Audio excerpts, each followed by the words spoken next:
Eyang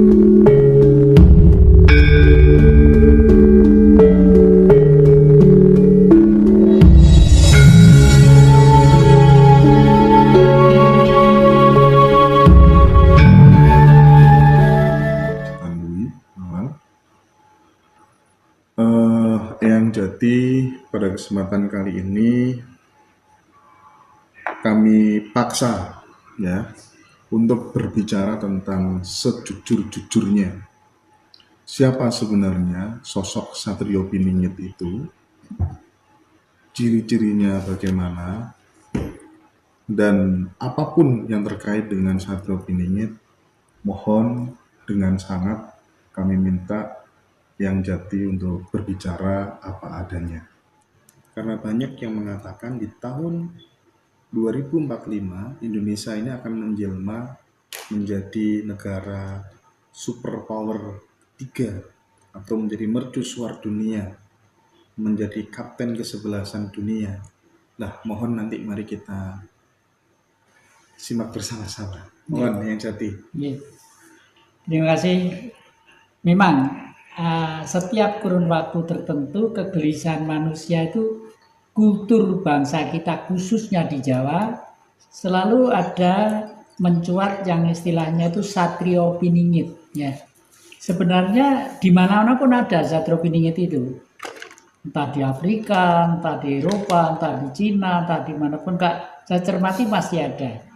Sebelum itu kita akan mencoba menguraikan siapakah sebenarnya Satrio Piningit itu. Satrio itu adalah seorang pejuang yang mempunyai inisiatif untuk menyelesaikan permasalahan yang ada di dalam lingkungannya. Nah, Piningit artinya adalah tersembunyi. Kenapa tersembunyi? Karena paradigma pemikiran barunya tidak dimiliki oleh mereka. Dan untuk Satrio Piningit kelas tataran Jawa ini memang sangat misterius, sekali lagi sangat misterius. Kenapa? Karena di Jawa itu adalah pulau sakral, pulau suci yang harus menjaga peradaban dan stabilitas ekosistem pergaulan di dunia. Oleh karena itu kelasnya Satrio Piningit di Pulau Jawa dengan kelasnya Satrio Piningit di daerah yang lain pasti akan tetap lain. Kalau di daerah lain, negara lain sifatnya adalah lokal dan primordial, tetapi kalau di Jawa ini punya tugas yang sangat besar, yaitu hamemayu hayu ing bawono. Kira-kira di Pulau Jawa itu pernah berapa kali ada Satrio Piningit? Sehemat pengetahuan saya, berdasarkan entah itu dongeng, entah legenda, entah itu yang tertulis dalam sejarah, itu pertama kali pada abad 12, yaitu Sang Ken Arok atau Sang Amurwa Bumi. Saya anggap beliau adalah Satrio Piningit. Karena apa? Karena hiruk pikuk abad 12 ini membuat bangsa Nusantara itu bangsa yang boleh dikata berhenti di tempat dan bahkan seperti bola ruwet di dalam air yang basah.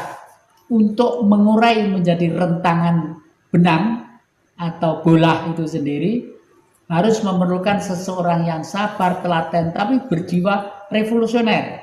Inilah yang dimulai oleh Sang Amurwa Bumi atau Ken Arok. Sehingga Sang Amurwa Bumi itu mempunyai konsepsi yang menjadi visi dan misinya selesainya Nusantara ini. Lalu timbullah suatu negara besar yang dinamakan Majapahit. Nah, dari zaman abad 12 ada seorang tokoh yang tidak pernah ke permukaan. Karena tokoh itu memang di dalam dirinya ada sosok-sosok getaran kekuatan gaib secara universal, yaitu kekuatan Sang Maha itu sendiri yang menyatu dalam sosok seorang manusia. Ini sering kita sebut dengan istilah Ken Dedes ya. Ken Dedes itu sebenarnya tidak pernah menjadi ratu, tetapi karena rahimnya, indung telurnya mengandung satu benih-benih calon-calon raja besar di Nusantara, lalu Sang Ken Arok tadi itu dikonotasikan sebagai Sang Satrio Piningit yang nanti itu keturunannya akan berhak menurunkan raja-raja besar di Nusantara ini. Ternyata memang betul. Oleh karena itu yang terakhir kakek membuat naskah atau buku yang judulnya Misteri Gunung Arjuna. Karena Gunung Arjuna itu dikelilingi oleh kerajaan-kerajaan sejak dulu kala.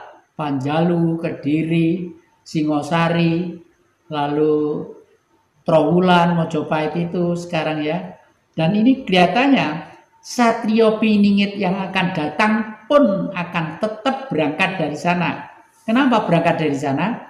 Karena dunia ini sudah tidak ada yang mampu membongkar peradaban sehingga menuju dalam satu peradaban yang selaras, serasi, dan seimbang dalam tata kehidupan politik, kemanusiaan, budaya, pendidikan, dan lain sebagainya. Nah, oleh karena itu waktu itu sebenarnya sudah timbul Satrio Piningit yang di abad ke-19, yaitu Bung Karno. Bung Karno Satrio Piningit juga, tetapi Bung Karno sebagai sosok manusia pasti juga ada kelemahannya, kelebihannya, kekurangannya, dan lain sebagainya. Oleh karena itu sosok ini pasti akan diteruskan oleh generasi-generasinya dan masih berada di lereng Gunung Arjuna juga. Kenapa? Karena mau tidak mau hitungan 7 itu menjadi hitungan yang pasti ya. 7 hari 7 bulan pitonan kalau orang Jawa. 7 tahun windu gantinya situasi peradaban. 70 tahun rata-rata umurnya orang. 700 tahun mau tidak mau harus ganti situasi politik yang baru. Mau tidak mau ya. Misalnya tahun berapa ya? Tahun 1900 sekian, kamera dengan tahun 2021 sudah barang tentu lain. Fiturnya lain, digitnya lain ya, daya tangkapnya lain, pencerahannya lain, dan fasilitasnya juga akan lain. Ini adalah zaman. Nah, demikian juga Satrio Piningit yang baru nanti itu mungkin sudah tidak bertele-tele seperti era-era yang lalu. Karena apa? Era-era yang lalu itu manusia masih banyak dipengaruhi oleh lingkungan kehidupan budayanya. Misalnya ya, dengan kitab-kitab suci yang bercorak ragam segalanya macam, dan setiap si kitab suci selalu mendambakan akan lahirnya manusia yang baru yang digendaki oleh lingkungan itu. Oleh karena itu metode pembelajaran untuk memahami tentang Tuhan sudah harus secara rasional, ilmiah, dan bila perlu suatu saat akan diiyakan oleh setiap kelompok manusia. Satrio Piningit akan membawa ke sana, dan ini adalah dari lembah Gunung Arjuna.